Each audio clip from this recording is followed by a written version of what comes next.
Hello के छ hello guys welcome to my vlog आज चाहिँ खासमा हिजोदेखि सुरु गरौँ हामी त कहानी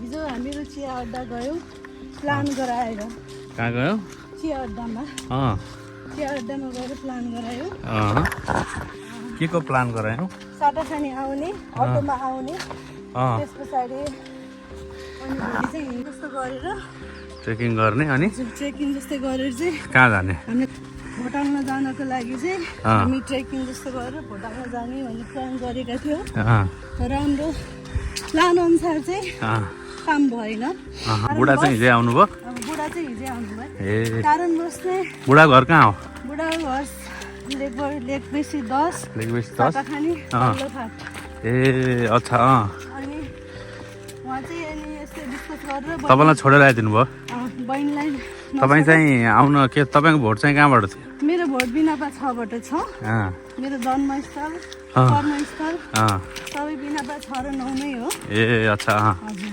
अनि तपाईँ चाहिँ किन चाहिँ भोट हाल्न छोडेर किन चाहिँ यसरी अनि बुढाको पछि लागेर तुत्ताउँदै पुत्ताउँदै बुढा घर आइ नपुग्दै अटो चढेर अफकोर्स बुढाको मायाले नि खाजाहरू खायो मन आँटिँदै गयो खाजाहरू खायो मन आँटिँदै गऱ्यो छाता पनि ओढ्नुहुन्छ कि म जान्छु म बुढासँग जान्छु मैले खाजा खायो अब जानु निस्किन् भने मेरो बहिनीहरूले बिहा गरेपछि के बुढा छोड्नै मिल्दैन छोड्नै नहुने अति नगर्ने आज दिदी यस्तो हुन्छ र ल साँच्चीकै यस्तो हुन्छ र बुढा छोड्नै नसकिने हो र भनेर फकाएँ अनि फेरि एक मनले लन्च ल बस्छु भने अनि त्यस पछाडि मेरो निकिता भन्ने बहिनी चाहिँ घर जान्छु भात पकाएर बेलुका आउँछु भने अनि अर्को सुस्ता बहिनीको साथीसँग भेटेर एकछिनमा आउँछु भने अनि त्यस पछाडि मेरो मन अतासिन छाट थाल्यो रन्देऊ केटाकेटीहरू तिमीहरूलाई भोलि साटाखानी लैजान्छु तिमीहरूलाई म साटाखानी लैजान्छु आज म घर जान्छु भनेर बुढालाई यस्तो कल मारेको त आउनु त भुच्चकसम्म निकितालाई छोडिदिनु भन आऊ भन्ने पछाडि उताबाट आऊ भनेको सुन्ने बित्तिकै चाहे त्यो मजाकमा होस् या रियलमा होस् मैले पर्मिसन त पाइसकेँ पर्मिसन पाइसके पछाडि चाहिँ मैले जाने निर्णय गरेँ माथि गएर सामानहरू प्याक गरेँ उता कहाँ थिएँ के कहाँ थिएँ आई डोन्ट नो मैले ज्याकेट पनि लगाएको रहेनछु कि हिजो तर अब अहिले आज पनि गर्मी दिन आउनु थालेर केही भएन बिना ज्याकेट सामान प्याक गरेर मङ्गलघडीसम्म आउने बेलासम्म जोतिदिन नजानु कि किन यस्तो गर्नु भएको छ तपाईँले के साँच्चीकै यस्तो हुन्छ त बिहे गरे पछाडि बुढा छोड्नै नसकिने हो त तपाईँ त रुने जस्तो गर्नुभयो त जोतिदिदी भने अटो चढ्ने बेलासम्म पनि नजानु जोतिदिदी भनेका थिए बहिनीहरूले सुरुको अटोलाई रोक्यौँ 800 रुपियाँ भन्यो बाल्दैन त्यही पनि म 800 रुपियाँ तिरेर त आउँथेँ तर निकिताले यत्रो आँखा तरी मलाई सही तिरेर जानुपर्छ भोलि आइहाल्नेलाई भनेकी थिएँ अहिले सर्टमा भनौँ त लम्बा गराइयो त साथीले त भिडियो बहुत लामो भन्छ को यात्रा हो म्याडम बिनापा 6 नम्बरसम्म केन्द्र कहाँ हो जन्मावि स्कुल जन्मावि क्याम्पस ओहो पहिलोचोटि यति लामो हिँड्दै गरेको यहाँभन्दा अगाडि यति लामो दूरी हिँडिया थिएन यहाँभन्दा अलिकति कम चाहिँ इन्डियाको देहरादुनमा हिँडेको थियौँ हामीहरू एकदम कहाँ देहरादुन हजुर देहरादुनमा हिँडेको थियौँ त्यस पछाडिबाट चाहिँ अझै हो के छ त वहाँ जाने बेलासम्म कतै सास फुस्किएर जाने त्यस्तो अवस्था हुन्छ कि जस्तो छैन नि छैन अहिलेसम्म हाललाई छैन बाइकहरू पनि चलिरहेको छ तपाईँ फेरि किन हिँड्न मन गर्नुभयो त हिँड्न पर्यो भनेर यस्तो दिस इज माई ट्रेकिङ सरकारले नचला बाइक भनेपछि चाहिँ नचलाउने अब मेरो एबिसी जाने प्लान छ एबिसी पनि जाने हो ओहो अहिलेदेखि नै म आफूलाई ट्रेन्ड गरेँ भने गुड सकिहाल्नुहुन्छ अहिले हामी कहाँ आइपुग्यौँ थाहा छ मचेलटार होइन अहिले तल आइसक्यो आलडाप भन्छ यहाँ आलडापमा आइसकेका छौँ अब हामी एकछिनमा भुच्चोक पुग्छौँ ल फाइनल्ली भुच्चोक चाहिँ आइपुग्यो है ल हिँड्न जाउँ ल ओहो जुस खानुपर्ने बेला भइसक्यो म्याडमलाई। अब हामी भुचोकबाट के हुन्छ हालखबर कुन्नी उहाँको हल्का पसिना आइरहेको छ। अब बोल्न कम बोल्थ्यो हल्का बन्द हुन खोजेको छ। बिस्तारै घामले पनि पेरिरहेको छ। यो भूत चोकमा हामी चाहिँ भित्रको बाटोबाट सर्टकट हुँदैन। उकालो हुन्छ मलाई उकालोमा ट्रेन हुनु छ नि त आफू। त्यही भएर ए ल यत्रो बाटो हिँडेर आइयो है। ओहो ग्रेट हो क्या ज्योति दिदी त। ल ठिक छ। बाइकमा हिँड्दाखेरि स्कुटीमा हिँड्दाखेरि थाहा थिएन होला बाटो कस्तो उकालो छ ओह्रालो छ सम्म छ कि घुमाउरो छ कि एक्सिलेटर बटारिदियो भइहाल्थ्यो। अनि लास्टै उकालो भयो भने मात्रै ला बाइकले तानेन स्कुटरले तानेन भनिन्थ्यो होला। अब आज आफ्नो इन्जिनले तान्छ कि तान्दैन है। पारि भुतेनी चोकको उकालो यही स्कुटरले तान्छ कि तान्दैन है। के छ आज हेर्नु बाँकी छ। तान्छ तेल राम्रै दिइरहेछ नि होइन। लौरो अलिकति चेन्ज गर्नुपर्छ कि पर्दैन है। रमाइलो भइरहेछ नि जिन्दगानी। तर म कालो हुन्छु सन्ट्यान हुन्छ भन्ने टेन्सन छ।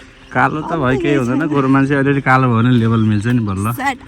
बुढी गोरी बुढा कालो पनि अलिक मिलिरहेको छैन कि चल्ने लेभल मोटामोटो चाहिँ मिलिरहेछ। यो कालो गोरुमा चाहिँ अलिकति समस्या आइरहेछ। यस्तो राम्रो फुलहरू हेर त। कहिले देखाएको थियो यहाँ फुल फुलेको तोरी फुलेको हिँड्दाखेरि थाहा भयो। यहाँ टेलर अहिले यहाँ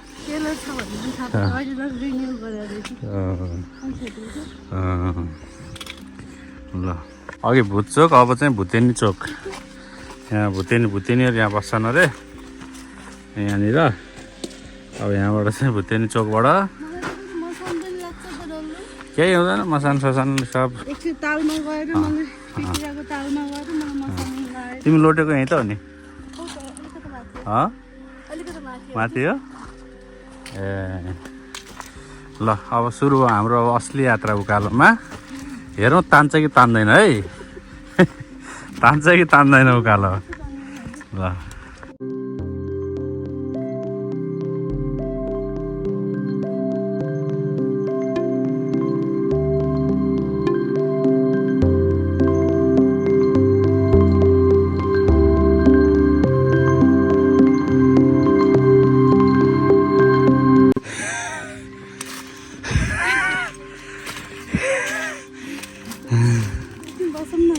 उता माथि त्यहाँनिर घर बस्ने। तिमी त डन हो त ज्योति डन परेश अस्पताल सुर्खेतकी एकमात्र सर्जरी वार्डकी पुरानी स्टाफ। अनि यस्तो डन मान्छे हिँड्नमा त कुनै समस्या छैन नि। आज यु विल प्रुभ इट कि you are a brave girl brave child of Dambari Sharma and Hemparghas Lamichhane Sharma. ओहो यो भिडियो त यो तिमीले जसलाई भोट हाल्छौ तिनीहरूलाई पठाइदिनुपर्छ। यो पनि एउटा ठुलो कन्ट्रिब्युसन हो। अहिले फर्स्ट टाइम हो भोट हाल्ने। ओहो छाता ओझेल पारी देउ बर्खे झरीमा भो मलाई चाहिँदैन सम्पत्ति तिम्रै माया बढी छ संसारभरिमा।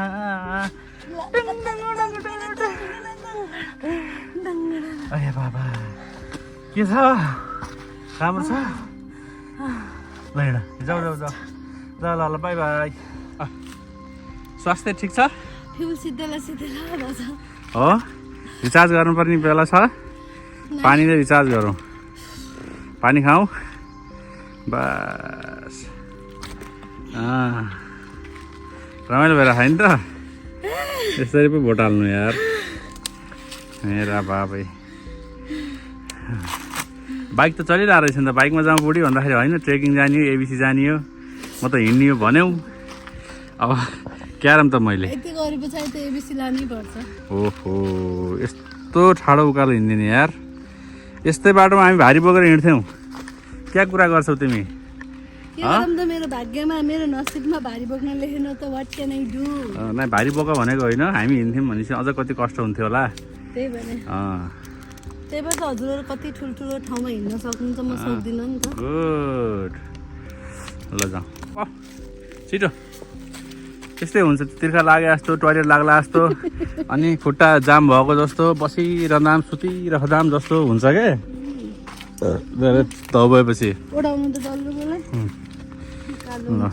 राम्रै कालो हुने भयो क्या कालो भयो केही हुन्न कि यस्तो हिँड्दाखेरिको कालो त राम्रो हुन्छ ल डेभिड नजिक आइसक्यो ल्याद परि अब यो यस्तो पोइन्ट हो यहाँबाट न फर्किन मिल्छ न अगाडि जान सकिन्छ त्यस्तो हुन्छ नि निकिताले भन्थ्यो नि अस्ति हाम फालेर मरम जस्तो रुम जस्तो चिच्याम जस्तो भयो मलाई भने जस्तै त्यही हो म आफै उडाउँछु मलाई भएन कि छोड्नु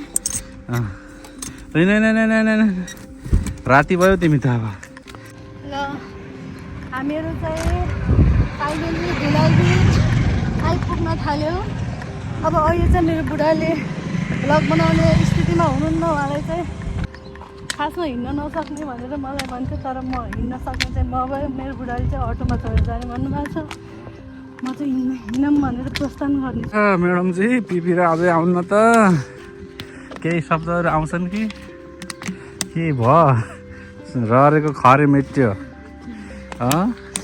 मैले के बोल्न सकिनौ हो सक्छु सक्छ पिपिरा चोक आउन आँटिसक्यो पिपिरा पछाडि एयरपोर्ट आइता हल्ला एयरपोर्ट पछि खजुरा आइता हल्ला खजुरा पछाडि बस्ता आइता हल्ला बस्ता मङ्गलगढी गल्दै नगल गल्न चाहिँ नगल है आइता हल्ला मङ्गलगढीदेखि त्यो टुप्पामा बसेर देख्ने हो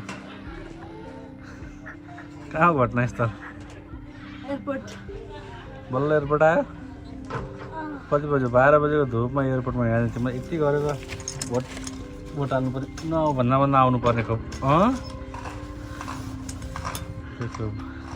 कहाँ जाने अरे एबिसी के अरे जान्छु नि यत्रो हिँडेँ तपाईँलाई अझै वाव लागेन उठ उठ मेरो त शरीरै यताबाट यता जान्न लट्ठी समाउ उठ ल आउन के शरीरै आउन आऊ कि आऊ छिटो हिँड यार आउँदै छ यार हिँड्न बाँकी धेरै यार मेरो पेडिकेयर गरेको खुट्टा पनि होला नगर तिमीलाई पेडिकेयर सेडिकेयर उता खाला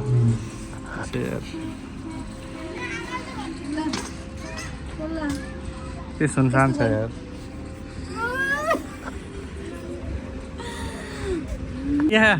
हामी अब आएका छौँ खजुरा पुलमा मैले खुट्टा राख्दैछु खजुरा पुल के खाइया त भ्यागुता हालेको बरफ बरफ भन्थ्यो पहिला देशहरूले त्यही बरफ भेटाएर खाँदैछु ओहो अझै घरदेखि न त अब आयो फाइनल्ली ज्योति दिदी घर आइपुग्नु भयो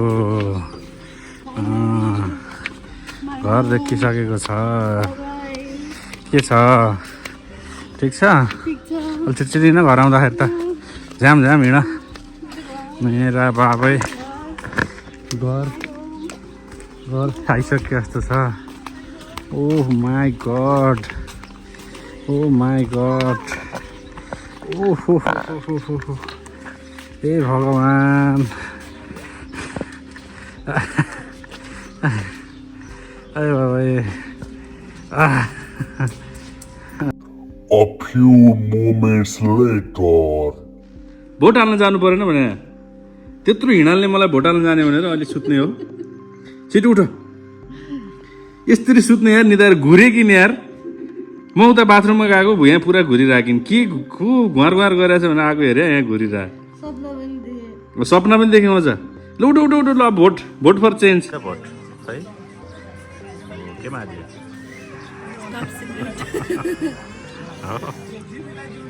बधाई छ र हामीहरूले पैदल यात्रा गरेर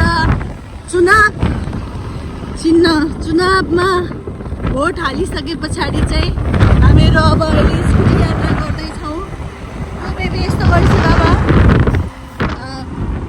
पैदल यात्रा पछाडिको अपार सफलता पछाडि हामीहरू अब स्कुटीमा जाँदैछौँ साटाखानी मेरो हस्बेन्ड चाहिँ एकदम थकित हुनुहुन्छ। त्यो पनि मैले कल गरी यस्तो मौका फेरि आउँदैन, यस्तो मौका जुर्दैन जानुपर्छ भनेर एकदम कन्भिन्स गरिसकेपछि हामीहरू जाँदैछौँ र हामीहरू बिपिदा आइपुगेका छौँ र अब अहिले हामीले चाहिँ चिकनको खोजीमा छौँ। सकभर चिकन खाउँ भन्ने छ। यस्तो धन्यवाद, यो बुढाले मलाई भ्लग बनाउन दिएको उसमा चाहिँ चिकन नकिन्ने बाहना पनि हुनसक्छ। त्यही भएर म अहिले यसलाई चाहिँ यतिकै अन्त्य गर्न चाहन्छु। हस् त, धन्यवाद। जय नेपाल, जय घन्टी।